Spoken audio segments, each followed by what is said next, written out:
যোৱা ৰাতি ইয়াত আমাৰ মানুহ নাথাকে আমি যেতিয়া গুৱাহাটীত আছো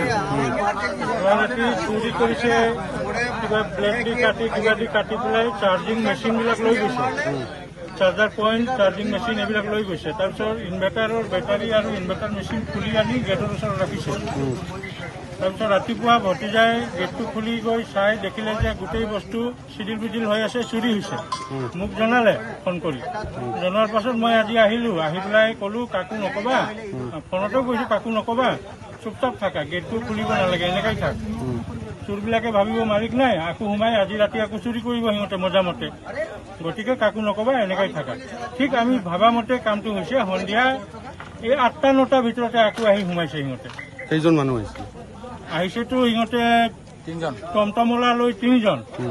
এজন সোমাইছে ভিতৰত 2জন বাহিৰত আছিলে আৰু টমটমলা গাড়ীটো ভাড়া আনিছে বুলি কৈছে কিন্তু আমাৰ সন্দেহ সিও জড়িত আছে কিয় মানে টমটমৰ পৰা নামি যদি কোনোবা পেচেঞ্জাৰ ৱাল জাম দি পেলাই সোমায় টমটমলাই ক'ব লাগে কিয় এনেকা সোমাইছে বা ৰাইজক ক'ব লাগে কাৰোবাক বোলে এইটো ভাল কাম কৰা নাই তহঁতে চুৰি কৰিছ বা কিবা এটা বেয়া সন্দেহ কৰিব লাগে সি তেনেকুৱা একো কোৱা নাই চুপচাপ ৰৈ আছে এইকাৰণে টমটমলাক মই থানাৰ মানুহক সমজাই দিছো কেইজনক পুলিচে লৈ গৈছে পুলিচে প্ৰথম 2জন লৈ গৈছে তাৰপিছত টমটমলাক লৈ গৈছে লাষ্টত আহি ক'ৰ হয় কিবা গম পাইছে নেকি তেওঁলোকে বিহুতলীৰ আৰু বিদ্যানগৰৰ বুলি ক'লে সিহঁতে মানে এই আপোনাৰ ঘৰত টমটম যে আছে এই টমটমৰ বেটাৰীবিলাক চুৰি কৰিব আহিছিলে হয় বেটাৰী আৰু চাৰ্জাৰ